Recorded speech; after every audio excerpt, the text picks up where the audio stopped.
Good morning, everybody, and welcome.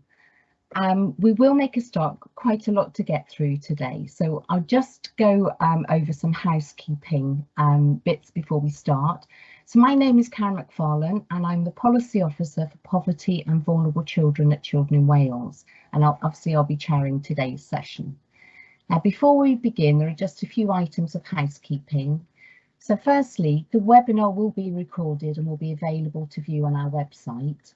Your camera and microphone will remain off during the webinar. However, you do still have the opportunity to ask questions.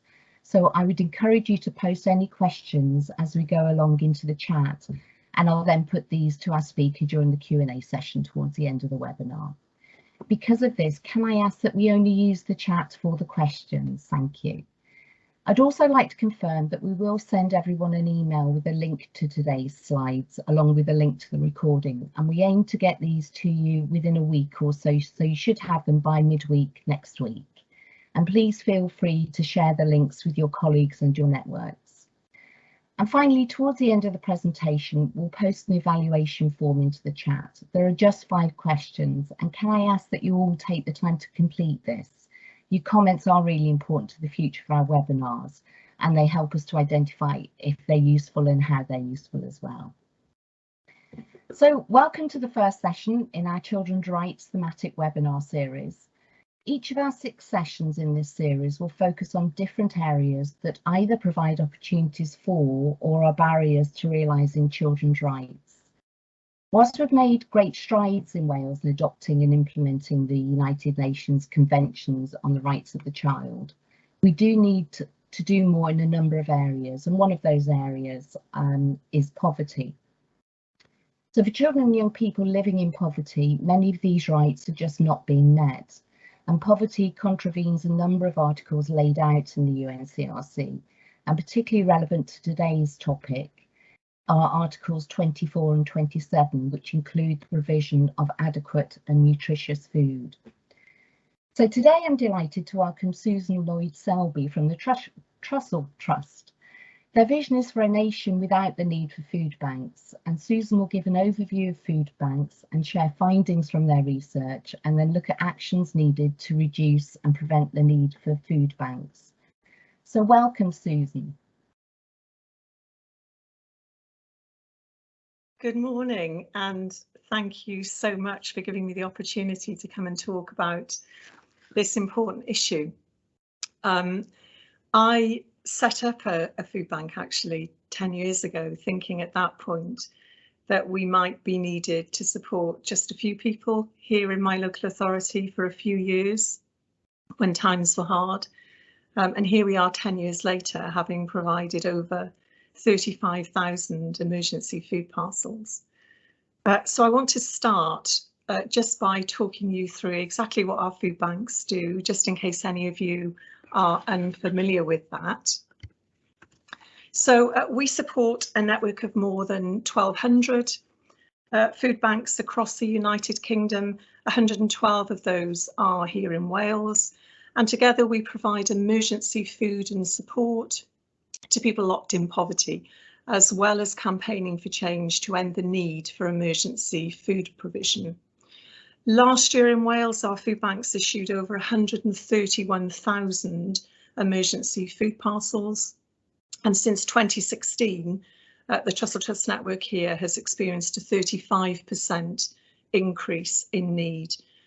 You'll see from the slide that the 2021 figure is lower than the previous year, but I have to say we don't think that represents a reduction in need for emergency food aid, because that year was an exceptional year because of the pandemic. And in fact, looking at the figures for April and May of this year, our food banks have seen a 34% increase already compared to last year. It's also important to make clear that our figures are really just the tip of the iceberg, because as many of you may be aware, there are lots of free and subsidised food providers across Wales. You're going to be listening to me talking quite a lot this morning, but I also want to ensure you hear the voices of people who are struggling, even as we sit here today. So I'm going to be bringing some quotes from people who've recently told us their experiences of food poverty. And those are going to be a pause moment for you to just read through yourselves. So let's look at the first story behind the numbers.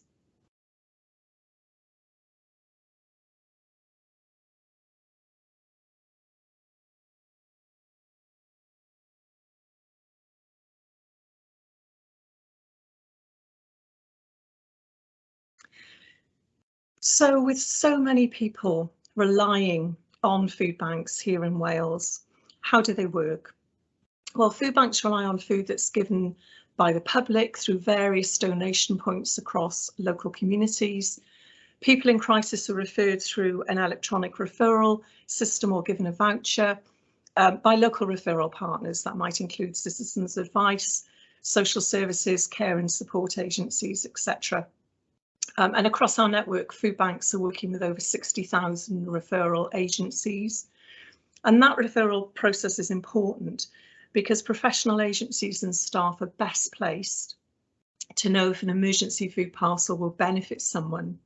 And the referral process helps ensure people don't become dependent on charitable food aid.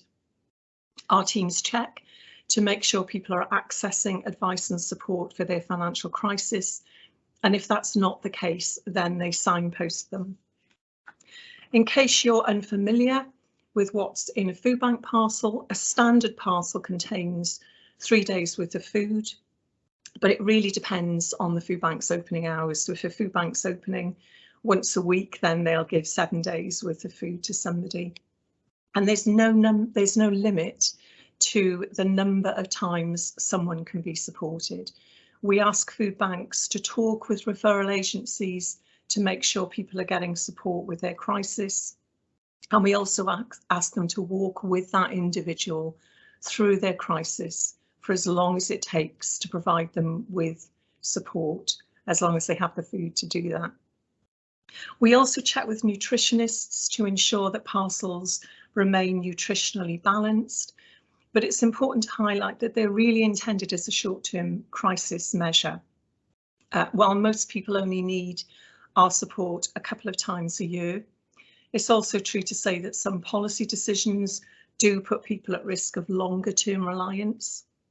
For example, the 5-week wait for a first universal credit payment.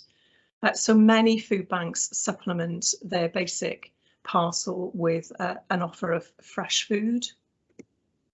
Typical parcel consists of dried and tinned goods.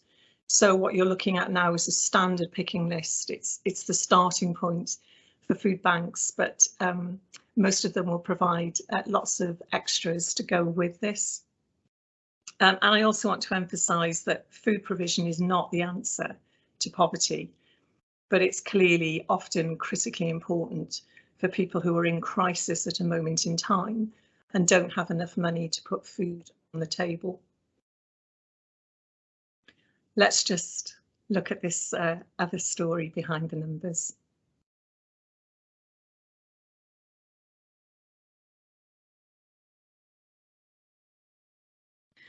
And just to explain, you'll see references throughout this session to our State of Hunger research. That was the largest ever piece of research done into hunger in the UK. And among other things, it helps us understand why people need our support. So 86% of people referred to food banks between 2018 and 20 were in receipt of social security. But our research identifies that the design of social security system is actually a key driver of the need for food banks. Our research also examines 2 background drivers that can compound issues with social security to drive levels of need for food banks. The first of which is challenging life events and ill health. So let's look at an example of that.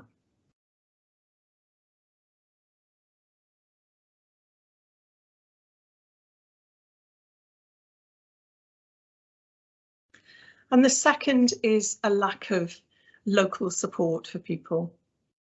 People who lack support networks or who've exhausted them are more at risk of needing to use a food bank. People on low incomes often need to rely on informal support when there are insufficient or no formal support mechanisms in place. This includes going round to relatives for a meal or borrowing money from family to keep afloat until payday and avoid high interest rate loans. And during lockdown, those that had lost help from people previously supporting them were 67% more likely to need support from one of our food banks. Our research also shows that most people using our food banks are experiencing destitution. So 93% of people here in Wales who use food banks are destitute. And that means they lack 2 or more of the essentials that we all need, including shelter, food, heating for their home, lighting, appropriate clothing, basic toiletries. Is a more detailed breakdown of the findings for Wales. I'm not going to talk you through these. You're going to get a copy of the slides hopefully next week, so you can look through those details in your own time if you're interested in them. Debt is also a significant factor in driving the need for food banks. Our research finds that over half the people using a food bank had arrears on bills and owed money on loans. 80% had some form of debt. And it's striking from these figures that the DWP were the most common source of loans, with 35% being in debt to the DWP. So many people simply have nowhere left to turn. 22% of people that we've spoken to say they can't ask family and friends because they're not in a position to help. 38% said they've already asked family or friends for help and they can't ask them again. So again, let's look at a story behind the numbers.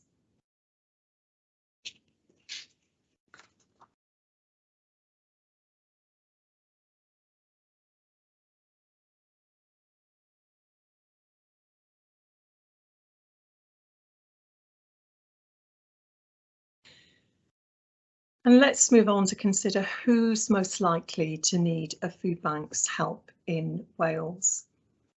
So for the first time, we've measured the rate of disability among people who use food banks, and it's 3 times higher than the general working age population. So during the pandemic, the risk factors have generally stayed the same as pre-pandemic, with some notable changes, in particular the increased number of people reporting a mental health problem, which rose to 72% during the pandemic. So 72% of people who came to one of our food banks have told us that either they or somebody in their household are experiencing a mental health issue. Single parents are overrepresented in our food banks, with 23% of households referred being single parents, compared, for example, to 3% prevalence in the Welsh population. You'll see from this that single male adults are also significantly overrepresented at 28% of people who use one of our food banks, compared, for example, to single adult females at 9%. And there's also a higher prevalence of families with 3 or more children using food banks in Wales compared to the rest of the UK. And as I've already said, rates of ill health and disability are significantly higher among food bank users. And again, let's just pause to read one of the stories behind the numbers.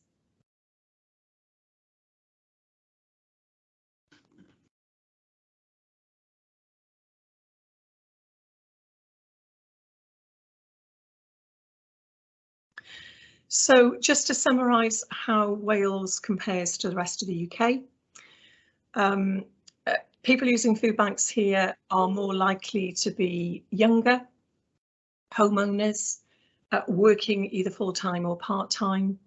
And I think that probably reflects the fact that we're by and large a low-wage economy here in Wales, and we also have poorer quality housing compared to other parts of the UK.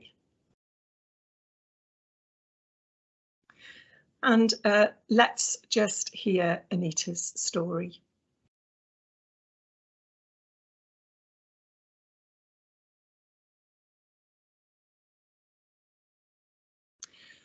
For those experiencing hunger, it's all encompassing. It impacts on people's physical health, their emotional health and their resilience. It really reduces people to short-term survival and severely impacts on their ability to engage with, for example, a job search or an application for social security. So if that's what we're seeing in Wales in terms of food bank use, how did we get here? Well, the cost of living crisis is, as we know, having an impact on all of us. But as food and energy prices soar, families across the UK are feeling the biggest squeeze on their incomes in a generation, and there's no sign of that letting up. Our most recent research through YouGov shows that for people already struggling to afford the essentials, the cost of living crisis goes much deeper, with 1 in 3 people who rely on universal credit unable to afford adequate food. And what that means, just to translate that, is that they had more than one day in the last month where they didn't eat at all, or they ate just one meal. And these numbers paint a deeply concerning picture of a weakened social security system that's failing to protect people from the most severe forms of hardship. But this has been a long time in the making. The rise in the need for food banks and levels of destitution going into the pandemic has shown us that. And this is not just a cost of living crisis, it's a crisis of our social security system, which is failing to support people who need it most. The Chancellor recently rightly recognised that it's incumbent on government to support people, especially those unable to support themselves, and that support should come through the welfare state, public services and education. Last autumn, he was clear that everyone should be able to afford the essentials, and said that the government is committed to ensuring that's the case. But because social security has been allowed to become increasingly threadbare, we're moving further from, not towards, that laudable aim, failing to protect the resilience of families and communities in the face of increasing costs. So rising costs and falling benefits are two sides of the same coin. The combined effect is that it's pushing families and households to breaking point, undermining the resilience of families and communities to afford the essentials. Basic rates for benefits are at their lowest levels in at least 30 years. The result is that benefits are not only failing to protect people from poverty, but they're failing to protect people from the deepest forms of poverty. Current benefit rates pay little more than the threshold established for destitution. The impact of this is not just felt in people's bank accounts. It's felt in the strain on mental and physical health, as I've already described, in terms of the numbers of people using our food banks and their experiences. And it's putting people, it's placing people where they're having to make impossible decisions. So let's look at another story behind the numbers.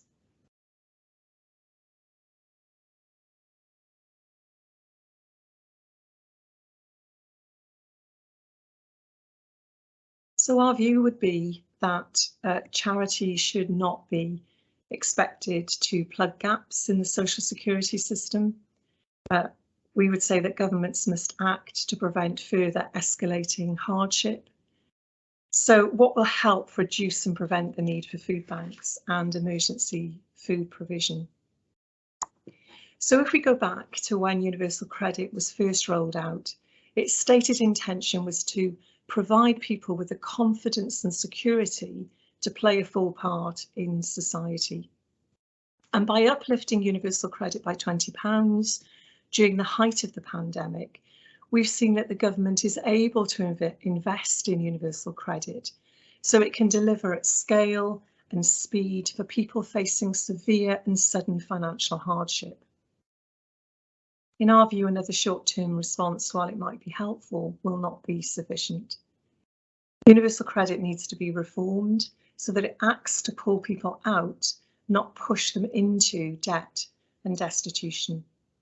So, for example, the 5-week wait and advance payment system must be reformed to prevent debt being designed into the system. Remember, I said that our research shows that for those people who are in debt using our food banks, 35% of them are in debt to the DWP.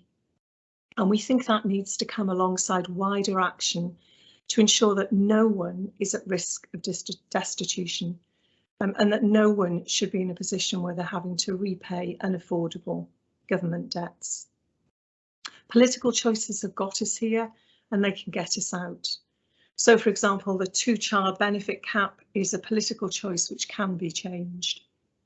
We recognise that many levers to achieving change in relation to social security sit with the UK government. So a cross-government approach is key to ending the need for emergency food provision. But progress is being made here in Wales, and more can be done. So we all want to see a Wales where levels of destitution are so low and ongoing financial and relational support is readily available, so that large-scale emergency food distribution is no longer needed. To be effective, solutions need to be developed with people with lived experience of poverty.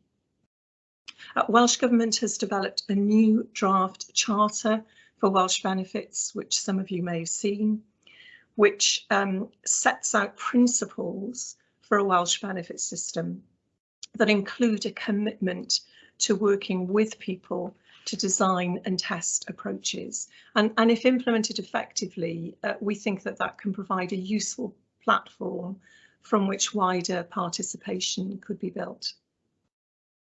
Alongside colleagues in the Anti-Poverty Coalition, we've been calling for a national plan to tackle poverty.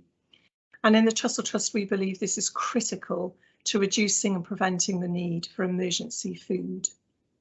We need an approach which provides strategic oversight, alignment of activity, and which evaluates impact. At the moment, we simply don't know the scale of need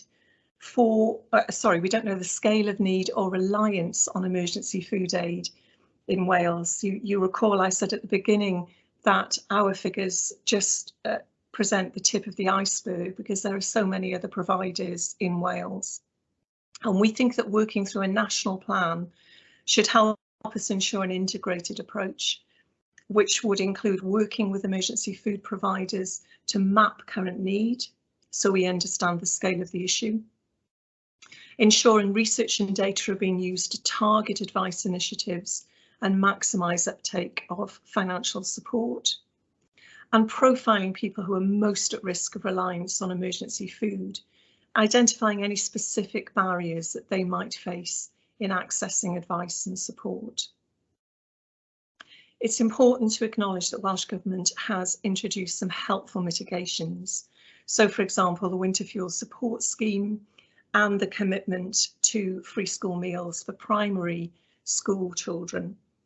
But without a clear strategy, we're concerned that it will be hard to measure the impact of those important initiatives on food poverty. We're encouraged that the draft Welsh Benefits Charter includes iteration offers, particularly measuring its impact on the number of people using food banks. And we think this should come alongside continued efforts to help local and national services to better work together to ensure people get the right support at the right time. We're also calling for a commitment to develop a Welsh benefit system that provides timely and sufficient financial support and is available to all who need it.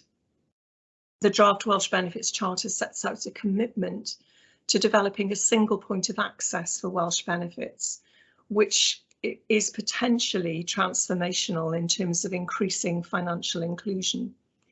We're also calling for the alignment of UK and Welsh benefits where access criteria is the same. Alongside Anti-Poverty Coalition colleagues, we've also called for the Discretionary Assistance Fund to be commissioned as a crisis support fund that's based on eligibility and entitlement rather than discretion. You heard me say earlier, and I'll say it again, that food is not the answer to poverty. People need enough money for the basics and to be afforded the dignity of making their own choices about food. Significant funding has been made available to support charitable food aid across Wales, and while we recognise the motivation for that, particularly through the pandemic, in terms of ensuring that people in poverty were able to eat, funding emergency food aid risks creating dependency and may simply not be sustainable in the long term. So we need cash first approaches, but it's also our view that emergency food provision can be a gateway to supporting people to access advice and support if that provision is orientated towards reducing reliance. So we're working with our own network on that basis. And I want to share briefly with you some of the steps that we're taking in the Trussell Trust to reorientate our food banks towards ending the need for food banks. So we have a new strategy, which has 3 strategic themes: changing communities, changing minds, and changing policy. So what do we mean by changing communities? Well, over the next 5 years, and we've started this already, we're supporting our food banks to reorientate their work towards preventing and ending reliance on emergency food aid, with key goals being to ensure people can readily access support to increase their income, enabling people to make a difference, and supporting people to access the additional support that they need. So to help achieve this, we've funded, for example, Citizen Advice to provide a national helpline for people in England and Wales. It's called Help Through Hardship. Some of you may be familiar with it, so that people who are in crisis, who need a food bank support, have never had it before, and simply don't know how to go about it, can ring the helpline. They'll speak to a Citizen Advice advisor who'll make sure that they're accessing all the benefits and financial support that they're entitled to. So that's the first step in that phone call.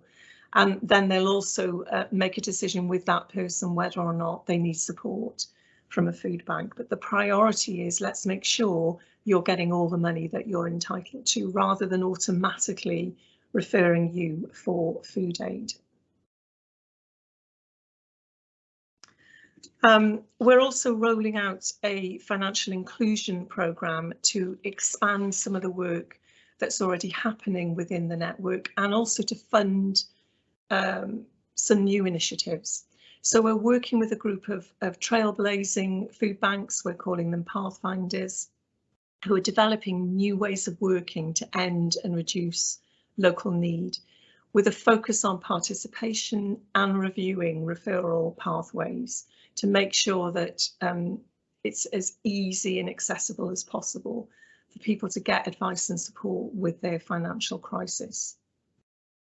We're also developing resources to support organising and local mobilisation work to enable engagement in national campaigning work, but also to ensure that food banks and agencies working on the ground are able to identify local drivers of food bank need.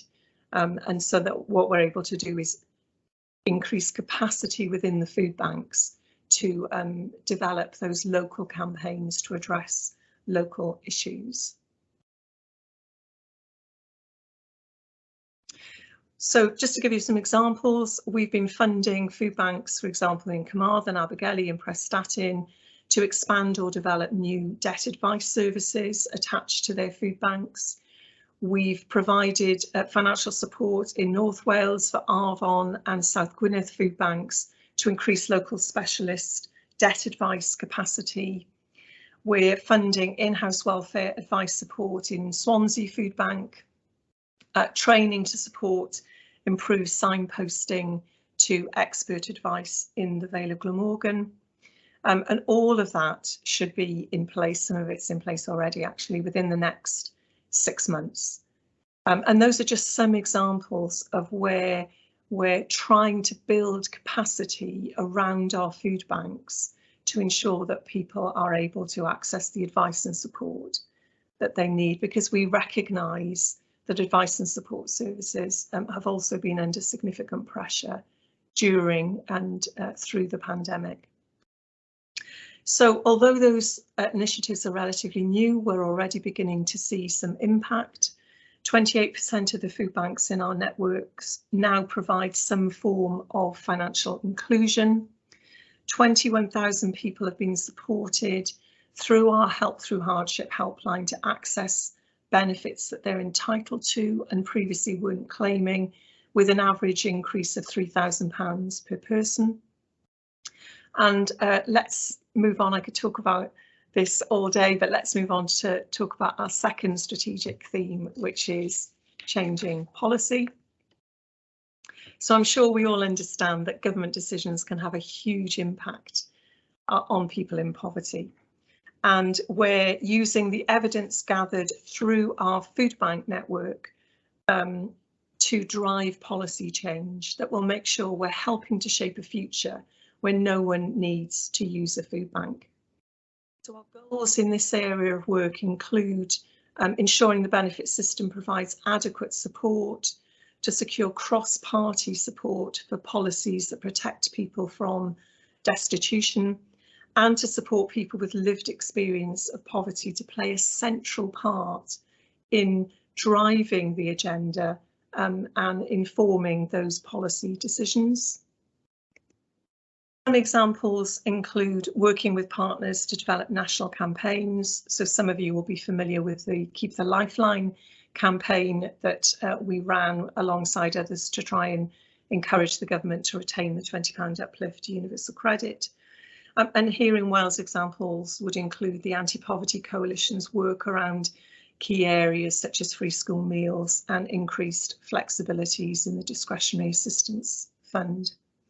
We're also undertaking research to raise awareness of the issues, and at the end of this presentation I've included a slide with links to some of our key research projects for those of you who might be interested in looking at those in more detail. And building on the state of hunger research, which I referenced earlier, we've now moved into a new long-term research project into food bank use. And alongside that, we'll also continue our focus on specific issues. So, for example, our recent report on government debt.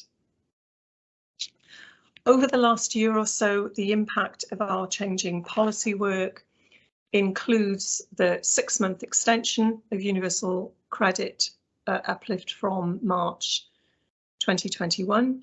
Sadly, that wasn't extended beyond that, but it was an important extension within that 6-month period.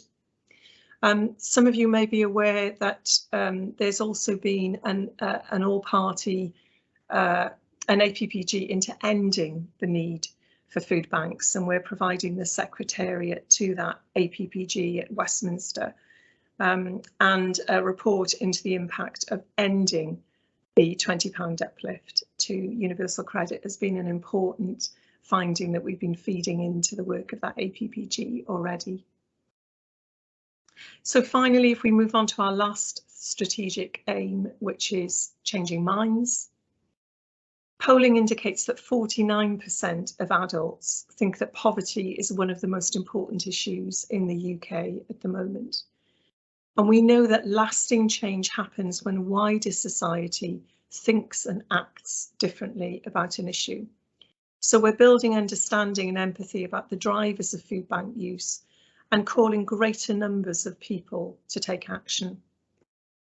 Our goals in this area of work are to increase awareness of destitution, to mobilise people to take action that will achieve long-term solutions, and to increase public will to achieve it. Our work in this area includes campaigns to raise awareness. So some of you may be aware of the Hunger Free Future campaign, collaboration with key influencers. None of us escaped the Christmas #1s for the last few years, Lad Baby. And whatever you think about the merits of that song, you know, we're incredibly grateful for the work that Lad Baby did to get that song to #1, because it's just one example of how we can bring the issues before people across the UK, how we can raise awareness of the reality of hunger and food poverty for people in the UK. And again, many of you, I'm sure, will be aware of the fantastic work that Jack Monroe has been doing in terms of raising awareness of the real cost of food and the real impact of inflation on food prices and on people in poverty. And again, we are beginning to see an impact from that work. So over 100,000 people have joined the Hunger Free Future campaign, and it's gained more than 34 million impressions on social media, raising awareness of the problem of UK poverty. So I'm going to end on a positive note by saying that we believe change is possible, but it's going to take us working together to achieve it. And I want to give Anita the last word.